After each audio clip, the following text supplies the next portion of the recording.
हिमाचल प्रदेश में इस वक्त सिर्फ एक जमीन विवाद नहीं चल रहा, बल्कि पूरे सिस्टम के अंदर की जंग खुलकर सामने आ चुकी है। और यह मामला है चेस्टर हिल प्रोजेक्ट का, जहां आरोप, जवाब, साजिश और राजनीति सब एक साथ खेल रहे हैं। एक तरफ है मौजूदा मुख्य सचिव संजय गुप्ता, जिन पर आरोप है कि जमीन खरीद में गड़बड़ी हुई, सेक्शन 118 को दरकिनार किया गया और बेनामी तरीके से जमीन का खेल खेला गया। लेकिन गुप्ता का कहना है, मैंने जमीन पूरी तरह नियमों के तहत खरीदी, सरकारी अनुमति के साथ खरीदी और बाजार रेट से ज्यादा कीमत दी।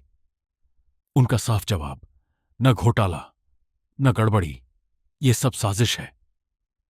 लेकिन कहानी यहीं खत्म नहीं होती, क्योंकि गुप्ता ने खुद दो बड़े नामों आरडी धीमान और प्रबोध सक्सेना पर सीधा आरोप लगा दिया कि ये लोग उनके खिलाफ साजिश रच रहे हैं। यानी अब मामला बन चुका है अफसर वर्सेस अफसर। दूसरी तरफ माकपा खुलकर मैदान में आ चुकी है। नेताओं ने सोलन जाकर मौके का दौरा किया, प्रेस कॉन्फ्रेंस की और साफ कहा, अगर कार्रवाई नहीं हुई तो सचिवालय का घेराव होगा। यानी अब यह सिर्फ आरोप नहीं, आंदोलन की तैयारी है। और यहीं से इस पूरे मुद्दे का सबसे बड़ा ट्विस्ट शुरू होता है। इस मुद्दे का अब राजनीतिकरण हो चुका है।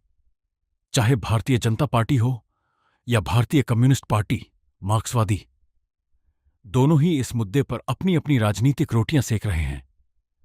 बीजेपी विधानसभा में सरकार को घेर रही है, सवाल पूछ रही है, कार्रवाई की मांग कर रही है, और माकपा सड़क पर उतरकर इस मुद्दे को जनता के बीच ले जा रही है। यानी असली मुद्दा क्या है? जमीन घोटाला या फिर राजनीति का नया हथियार? इस बीच सुखविंदर सिंह सुक्खू का रुख काफी संतुलित नजर आ रहा है। उन्होंने इसे ब्यूरोक्रेट्स की आपसी लड़ाई बताया है और सीधे किसी के पक्ष में खड़े होने से बच रहे हैं। लेकिन सवाल यह है, क्या सरकार सच में दूर है या सिर्फ सही वक्त का इंतजार कर रही है? अब इस पूरे मामले को एक लाइन में समझो। एक तरफ आरोप है 1500 करोड़ के घोटाले का, दूसरी तरफ दावा है पूरी तरह कानूनी प्रक्रिया का, और बीच में खड़ी है राजनीति जो इस आग में घी डालने का काम कर रही है। ये लड़ाई सिर्फ जमीन की नहीं है, ये लड़ाई सिर्फ अफसरों की नहीं है। ये लड़ाई अब राजनीति, पावर और सिस्टम की सच्चाई उजागर करने वाली बन चुकी है।